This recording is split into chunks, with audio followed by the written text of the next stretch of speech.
Alright, what is up sa inyo mga ma'am sir? Nandito tayo ngayon sa Motorstar dito sa Maharlika Highway, may Trangkikay, Talavera, Nueva Ecija.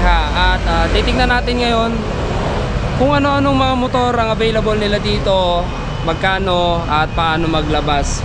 So ito po ay for the month of January 2024. So simulan na natin yung vlog.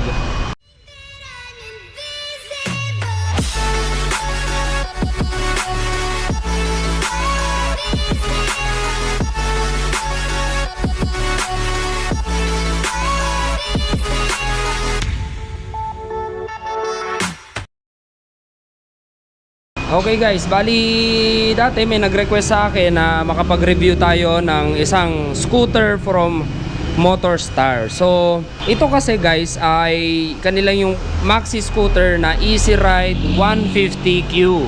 So, meron po kasing tatlong variant itong kanilang 150cc na scooter. Yung CL, which is meron na tayo nun, ito yung parang kamukha ni Click. And then si Q naman, which is parang kamukha ng NMAX, pero si Q kasi carburetor pa siya. And then meron din tayong Easy Ride 150 Fi. So yun lang naman yung pinagkaiba nila doon, pero sa itsura ay ganun pa rin. So re-review natin ngayon ito. I-walk around muna natin siya, no?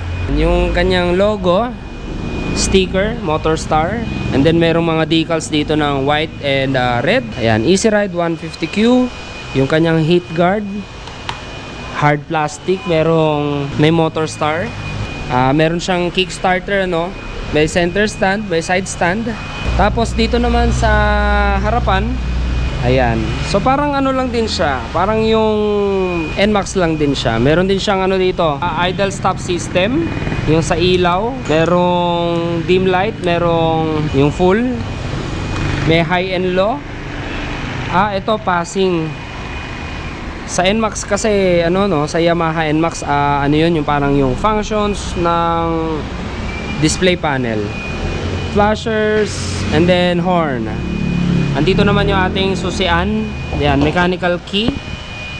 Andito yung kanyang button para sa fuel, ito. At yung kanyang seat, yan, para naman dito.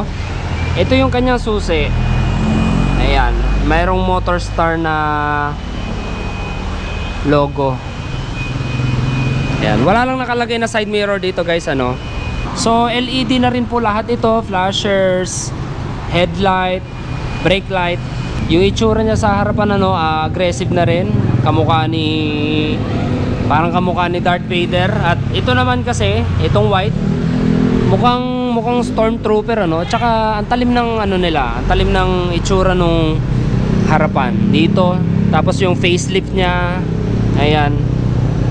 Bukod sa may ilaw na siya dito, mayroon pa dito. Okay, naka-telescopic fork pa rin siya. Tapos dito naman, yung gulong, alloy casted yung rim. 130 yung size ng gulong, rim 13, naka-disc brake. At sa likod naman, same lang din. 130 rin yung nakakabit dito, rim 13, naka-disc brake, alloy casted ang kanyang gulong. Tubeless na rin yung mga gulong. Hindi siya liquid cooled. Tapos carburetor pa yung kanyang fuel system. And then yung kanyang CC ay 149.6, 4-stroke, 2 valves, merong kickstarter, tapos meron ding electric starter. Tapos may tire hugger yung kanyang gulong sa likod. Ito yung shocks. Malaki na rin yung shocks, malaki yung panggitna. Ayan, oh. Malaki na yung panggitna. Tapos ito yung exhaust natin, merong heat guard. Dito naman sa likod, meron tayong reflectors. Ayan, panggilid.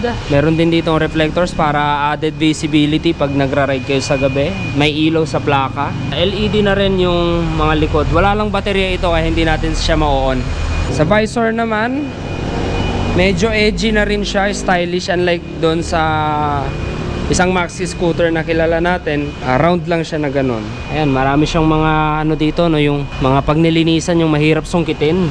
Ito po ay gloss black. Meron tayong available dito na white, red, may matte na ano dito, parang matte blue. Hindi siya kasing tulad nito na glossy, ano. So puro Easy Ride 150Q yung available nila dito. Meron tayong isang Zest 110. Tapos meron din tayo ditong Pantra. Ito, Star X125 Pantra, parang ganito. So yan po yung mga bagong dating dito. Kasi yung mga FI nila mabilis maubos. Okay, so alamin natin yung presyo ngayon nitong mga Easy Ride 150Q nila. Ang SRP niya ngayon 2024, hindi na bago, 68,000 pa rin. Meron siyang minimum down payment na 5,200 at monthly installment na 3,486 for 3 years or 36 months. Ngayon, kung kayo ay updated na nagbabayad lagi, may rebate po ito na 400 pesos, which is magiging 3,086 na lang yung inyong babayaran monthly kung kayo po ay updated. Para naman dito sa kanilang Zest X110, ayan, bagay na pang service din kasi mura siya, although carburetor, pero matipid lang kumonsumo yung mga ganito kasi 110cc lang siya. Tamang-tamang pang service lang, ano, pamasok sa trabaho, pang-angkas, at pwede na rin pang libot. Ayan, analog pa yung kanyang panel, tapos mga light indicators pa yung ginagamit. So ito po ay kick and click. May center stand, may side stand.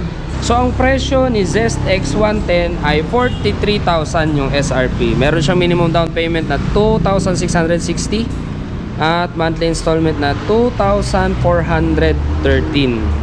So may bawas pa po yun pagka updated ang inyong payment monthly. And then dito naman tayo sa kanilang Star X125, yung mga Pantra, kung tawagin, Pan-Tricycle.